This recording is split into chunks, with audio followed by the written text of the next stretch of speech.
funny how life goes. One moment, you think you're on track, going towards your dreams, meeting the right people, and then all of a sudden, life derails. That was my 40s. To better make you understand what I'm talking about, I'd like to take you through what I refer to as my rockin' 20s and rollin' 30s. During those years, I was living in New York City, studying acting in one of the most famous schools in the world, and was somewhat of a social butterfly. I was constantly invited to the best events, got to meet the most interesting, colorful, amazing people. I got to meet legends like Gloria Steinem and artists like Peter Beard. I enjoyed a back rub from Lenny Kravitz. Chilled at Club Lotus with the then captain of the New York Rangers, Mark Messier, and drank champagne out of the Stanley Cup. I danced for hours with Prince Albert of Monaco. And I served David Bowie many times. Yeah, well, the motto in New York back then was, "So you're an actress, which restaurant?" Let's fast forward to the year I turned 40. Otherwise known as the year I started my descent down shit creek without a paddle.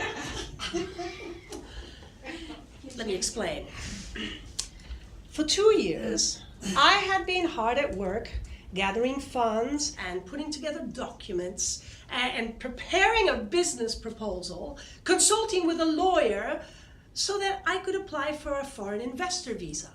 I was so excited. Oh, the interview with the embassy here in Rome was scheduled for the end of September 2008.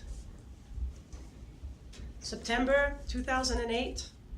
Does that month and year conjure up any memories for anyone? Ah, well, let me remind you. That was the year that the Lehman Brothers holding went belly up, sending the US, the world, and my visa application to hell in a handbasket.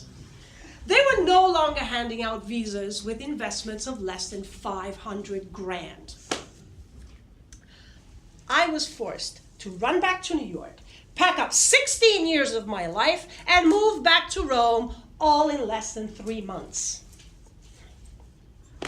So, I'm back in Rome, bored out of my skull, going through a guy or two,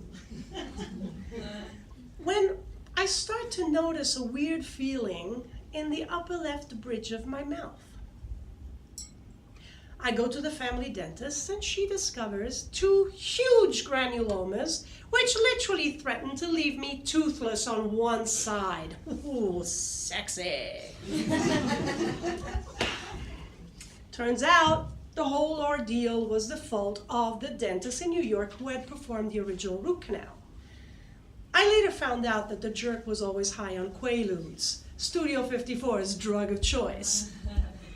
Then again, a Jewish dentist working out of Harlem back in the 90s should have rung a bell, I guess. Fine, I solved that problem, slowly, with 4,000 euros and 2 years of my life. After which I decide it's time to get back into shape. The necessary first step? Quit smoking. After 30 years of sucking on cigs like a full-on Turk.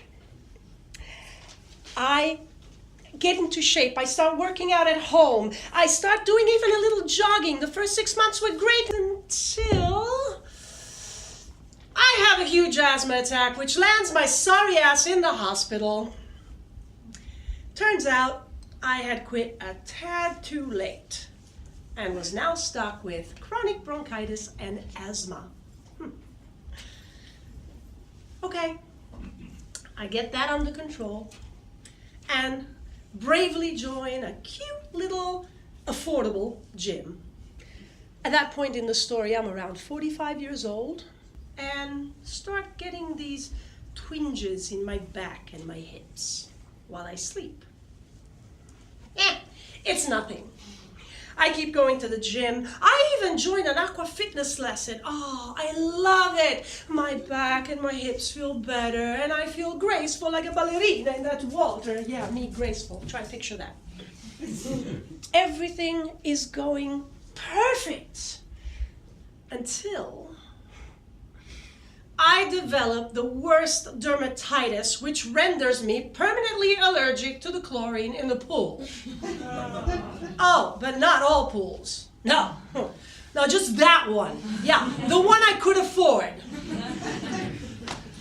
Well, without my aqua fitness lessons, the problems in my hips started to surface with a vengeance. I could literally feel and hear grinding and crunching. If I was intimate with someone, they would get freaked out, and I would have to jokingly say, I hope you like your women al dente.